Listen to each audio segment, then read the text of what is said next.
So this week I'm getting started with my new Rockcrawler chassis that I'm building. That's part of this overall project. My plan moving forward is to start with the belly pan. I'm going to start with the belly pan on a small table that I built, just a small little level table. And I set this table at where I plan the ride height to be for this Rockcrawler. I figure that's easy, makes it easier for adjusting the axles and stuff like that. So anyway, it also just gives you an idea how tall it's going to be and just where everything's situated. So I'm starting with the table, then going to start building up. My first plan is to start building the belly pan. I'm going to get the belly pan in place and then start building up from there. Start building the belt line up to the roof line. Now, building a chassis on a table like this isn't the most ideal situation. The best way to build a chassis is to be designed on a computer, on a CAD program or something like that, and then built on a jig table. And that's how my last Rockcrawler was built. It was designed by Ultra 4 racer and builder Paul Horschel. And we built that chassis over in his garage, and he cut it all out and had a nice jig table where all the tubes clamped down exactly where they're supposed to be, and everything fits perfectly. Every cope and cut and notch on the tubing fits perfectly.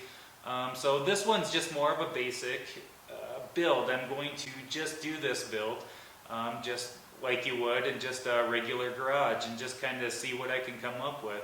So the goal of this whole project is to use just a readily available junkyard motor, transmission, axles, and try and make a capable little rear steer buggy. Just trying to do it for, I don't know, I guess you could say as cheap as I can.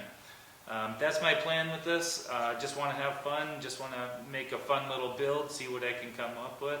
So that's my next steps moving forward. I'm trying to design this chassis as small as I can around that Vortec 4.3. So this chassis I figure is going to be around 48 inches wide, and it's going to be as low as I can make it. And by doing that, I'm basically setting a seat on top of the transfer case and trying to keep everything as low as possible where I still have a few inches above my head. So in this video, we're starting with the belly pan and then going to start working our way up in the next few videos. And so that's my next steps moving forward. So we'll see what we can come up with.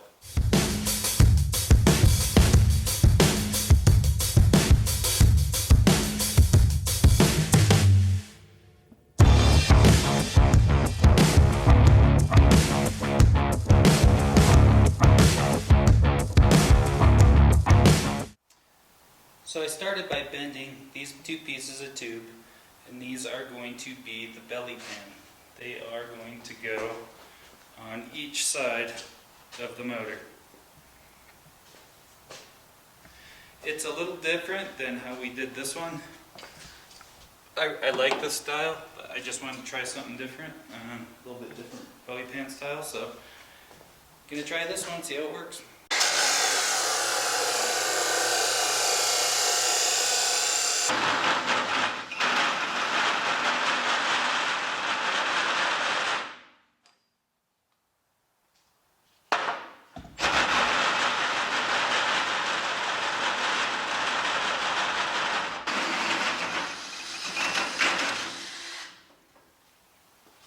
So I'm going to keep chipping away on this belly pan, and what I want to do is kind of get the belly pan sitting in place so I can kind of start fitting everything up from there.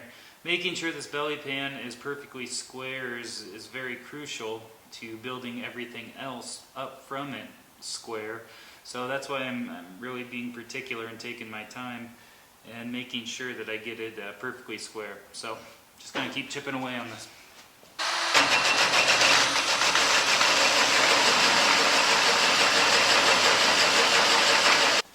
So I'm sitting here still notching this tube the old-fashioned way, which I don't mind. I've had this old tube notcher for quite a while now. I've had this for over 10 years, and I've had a few multiple different roll cages and a Jeep buggy build and different stuff that I've done, and it still works really well. It's one of those tools that I've gotten my money out of.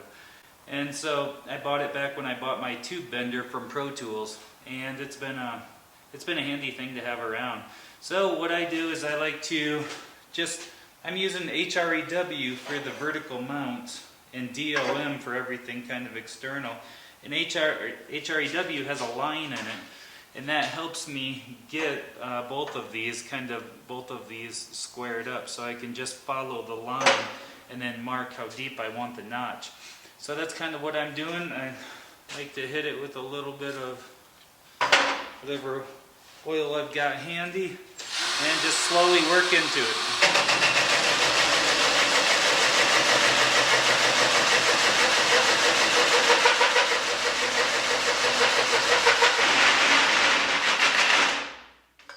And I like to hit it again a little bit more after I get through the first half.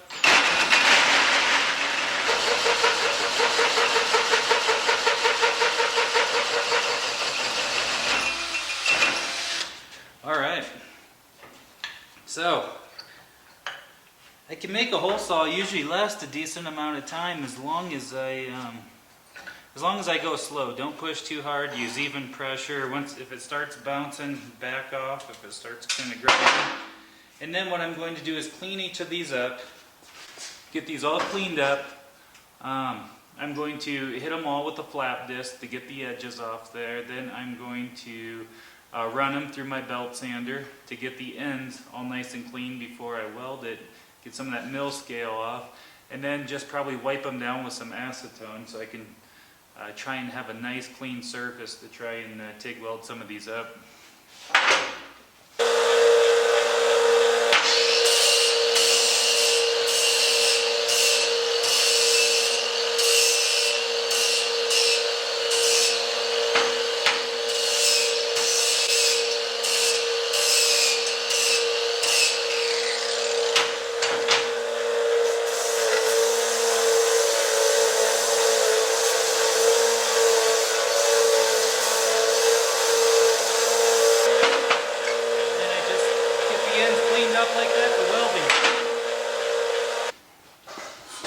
So I was starting to weld these up. These are the pieces that I made for the skid plate, and I'm starting to TIG weld, practicing. I'm a little rusty, haven't been TIG welding in a while, so trying to keep my speed consistent and trying not to go too fast or too slow, and balance the right heat and all that. So anyway, while I'm just kind of practicing here, this is a good place to practice, is down on the belly, because not as many people are going to see those welds. And anyway, I just want to start getting this welded up, and then I can start kind of start getting the belly in place, getting the whole belly in place, because this is a pretty important piece to make sure it's straight, make sure everything's all straight. So I'm just going to keep chipping away on this, finish welding this up, and then try and get that belly in place.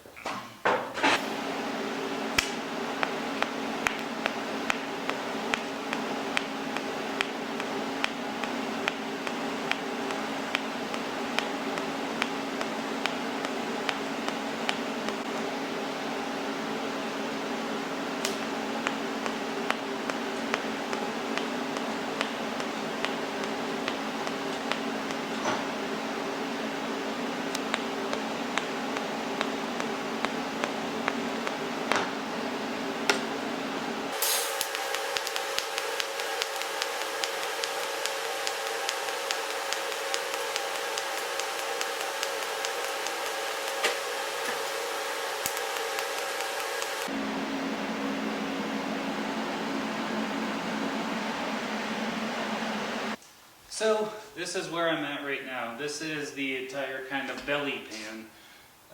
This Rockcrawler, when I'm planning, the lower links are going to come off of this tube right here and go up towards the axle. The upper links are going to come off this tube right here, triangulated towards the upper axle. And what I'm doing right now is I've built these, made these little tubes, that what these are going to do is go to the outer piece. Well, this piece right here, this piece is going to go like this, and this piece is going to basically,